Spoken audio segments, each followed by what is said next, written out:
Lonjakan 356% di tahun 2024, kripto Indonesia tumbuh positif. Tapi apa tantangan di baliknya? Pengawasan aset kripto di Indonesia memasuki era baru. Per 10 Januari 2025, tugas pengawasan resmi dialihkan dari Bapepti ke Otoritas Jasa Keuangan atau OJK.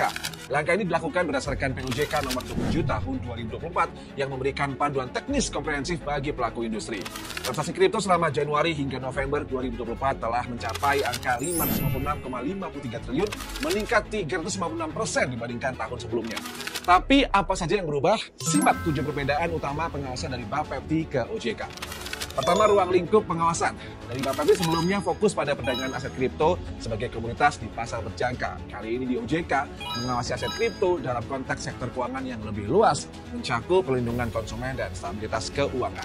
Kedua, aspek pengaturan. Sebelumnya di Bapepti menyusun regulasi untuk perdagangan fisik aset kripto. Kali ini di OJK memasukkan aset kripto ke dalam kerangka keuangan digital, termasuk integrasi dengan layanan fintech.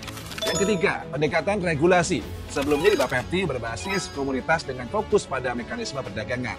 Kali ini di OJK berbasis risiko, mengutamakan prinsip same activity, same risk, same regulation untuk memastikan stabilitas.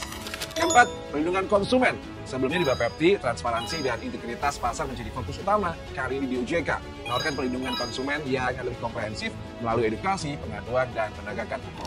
Kelima, peningkatan teknologi. Sebelumnya di Bapepti mengatur teknologi perdagangan dalam kerangka komunitas. Kali ini di OJK mendorong inovasi teknologi seperti blockchain dan integrasi keuangan digital. Keenam, kolaborasi dengan lembaga lain. Kalau sebelumnya Bapepti berkoordinasi dengan Kementerian Perdagangan dan juga lembaga terkait. Kali ini di OJK bermitra dengan lembaga seperti Bank Indonesia untuk menjaga stabilitas sektor keuangan digital.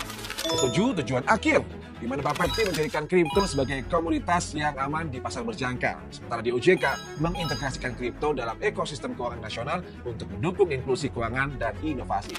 Selanjutnya OJK juga merancang 3 fase strategis. Di fase pertama misalnya disebut soft landing, di mana fokus utamanya adalah memastikan transisi dari Bapepti ke OJK berjalan dengan lancar. Kedua, fase penguatan. Dalam tahap ini regulasi yang ada akan diperkuat, teknologi pengawasan yang lebih modern akan diterapkan, dan perlindungan konsumen akan ditingkatkan secara signifikan.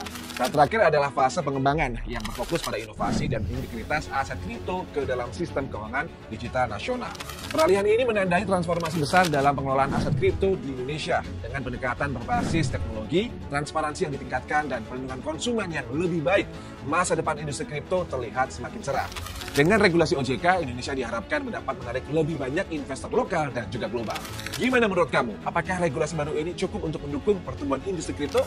Follow dan juga subscribe kanal media sosial Indodax, dan jangan lupa kasih paham di komen.